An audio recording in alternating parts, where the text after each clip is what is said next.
Worth it ba mag-avail ng condo for investments kaysa mga digital savings account, MP2 or REITs? Let's do the math. Let's say yung investment natin is 4 million pesos. Yung yield ng condo aabot siya ng 7.5%. Yung kikitain natin every year is aabot siya ng 300,000 pesos. Gross. Now sa tax rate naman, on average sabihin natin 10%.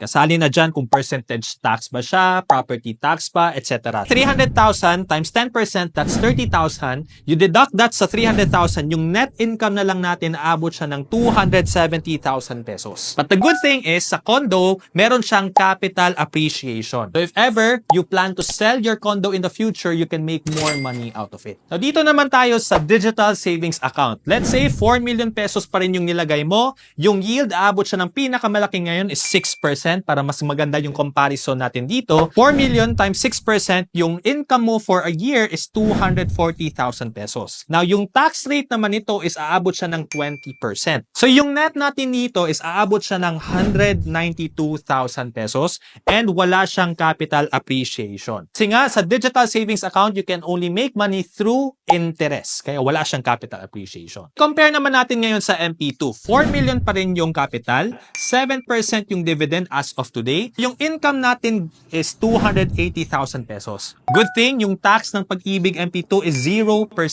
meaning yung net mo is 280,000 pesos and wala ka ring capital appreciation. Last natin is ang REIT. 4 million pa rin.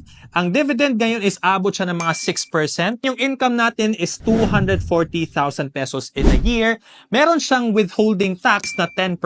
Yung net natin is 216,000 pesos and meron ding itong capital appreciation. So the same siya sa condo na if ever you want to sell it at a higher price in the future, pwede siya. Based on the cash flow alone, panalo si MP2, sunod si condo, next si REIT, last si digital savings account. However, if you look at the capital appreciation rin, lamang si condo at saka si REIT. Lahat ng ito ay maganda, depende na lang kung ano ang mas preference mo. Can you have all of them? Definitely yes. Another thing to note is that sa condo, malaki yung capitalization natin. Like, it is a requirement. Unlike sa digital savings, Pag-ibig MP2 or REIT, kung magkano lang yung budget mo ngayon, like 500, 1,000, 2,000, 5,000, pwede siyang ilagay doon. Worth it ba mag-invest sa condo, digital savings, MP2 or REIT? Share your thoughts in the comment section.